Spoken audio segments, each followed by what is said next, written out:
must see for any trip to Alexandria.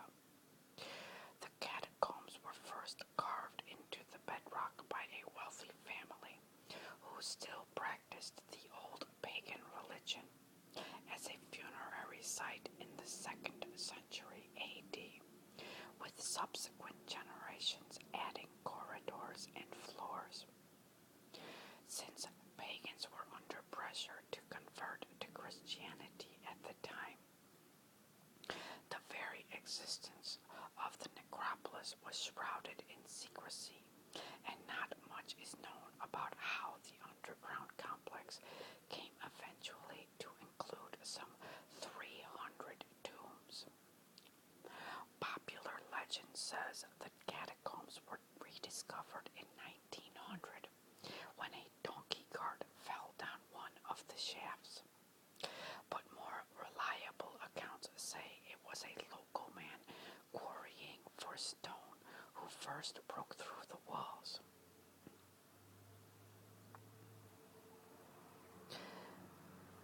I have to do more than one because none of them were very good. Joining the pharaoh's statue in Alexandria, Egypt, as two of the world's wonders, the catacombs of Shoqafa are underground tunnels which were used as private tombs. Unlike the pharaohs, which were built in circa 297 BC and then destroyed in the 1300s, the catacombs Shoqafa were built in the 1st century AD and still exist today. In fact, they were only discovered in the year 1900. Even today, they can be explored by the general public, who enter the tombs via a spiral staircase, where bodies were once lowered in by ropes to the chambers below, as well as well-organized and beautiful tombs. There is also a hall of Caracalla, which was essentially a mass grave. When they were built, the catacombs of Shoqafa were intended for the exact purpose that their name suggests, as a tomb. There were many different types of architecture found here, comprising of Egyptian, Roman, and Greek culture and style, which was typical of the time and of the traditions relating to tomb design in the 1st century AD. However, their original creation was intended for just one family, and indeed there have been 3 original sarcophagi found within them. However, they were later expanded and built upon so that other people, non-family members, could also be buried there, yet no archaeologists know exactly why.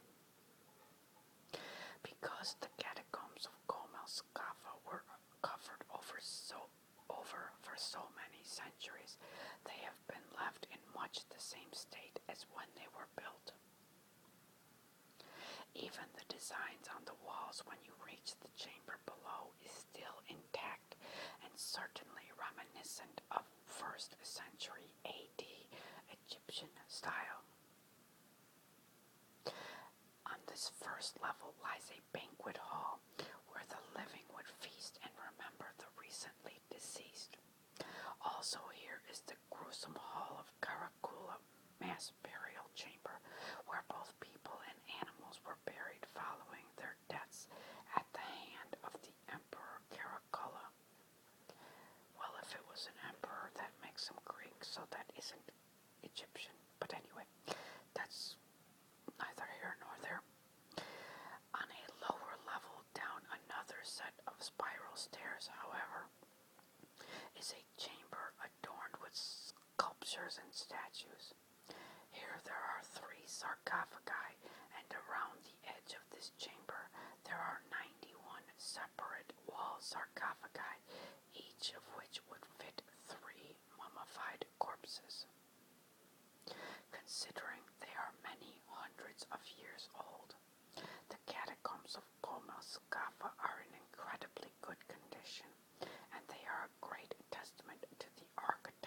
style of the time. Now I have to find more information. Okay, let's see here. Perhaps, nope, that's the same thing. My bad. I think that would be the same thing. Okay, let's see. Oh, how about this? Oh, that's ridiculous. Amazing news, strange. Here we go. This could be good. Hoopity. Alright. Oh yeah, that's just stupid because it's the same thing. I'm sorry, I thought that it would be longer, but it wasn't really longer. Okay, here we go. True knowledge. It's got some true knowledge. Chop. Let's go. Chop. Okay. This is just stupid. Okay.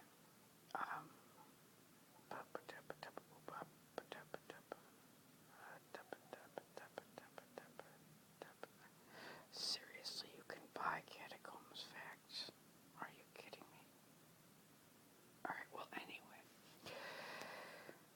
The Catacombs of Shoqafa are located in Alexandria, Europe, my bad. Egypt, not Europe, because, no, it's in Egypt. And, as we went through, earlier on a different whisper, you had the lighthouse that is actually underground in Alexandria, Egypt. And then you have the Shoqafa. Reading this makes me realize the Shoqafa was done after the lighthouse, which means that it was absolutely nothing to do with Egypt. It was everything to do with Greece, which meant that Alexander the Great had already conquered them. Alexander the Great had already died. Ptolemy, which was a general of Alexander the Great, had taken over Egypt because they split up Alexander the Great's lands once he died. Ptolemy, you have the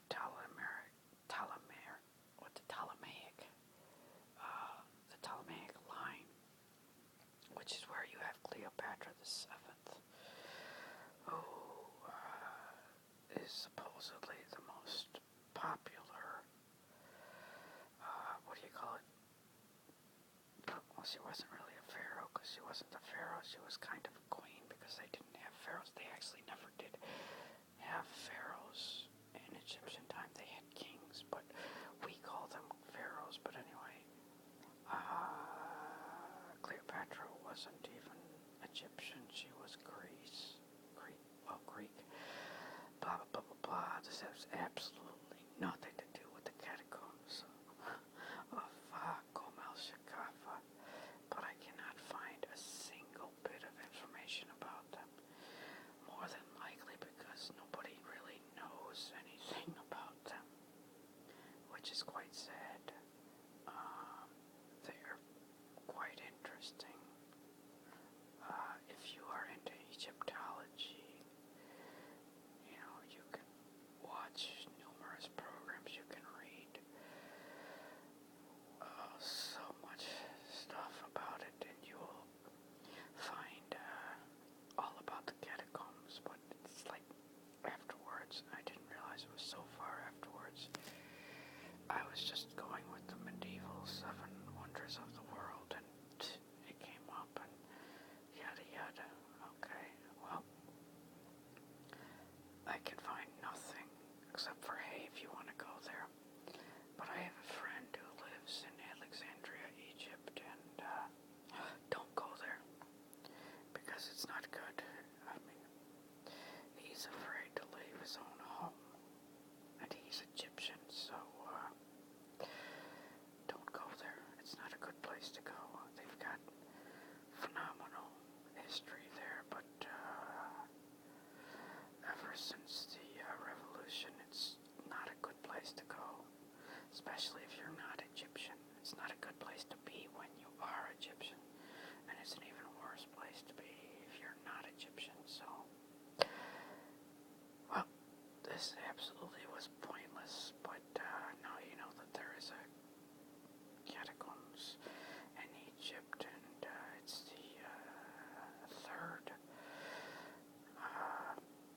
what do you call it, seven wonders of the medieval ages, and there's no information.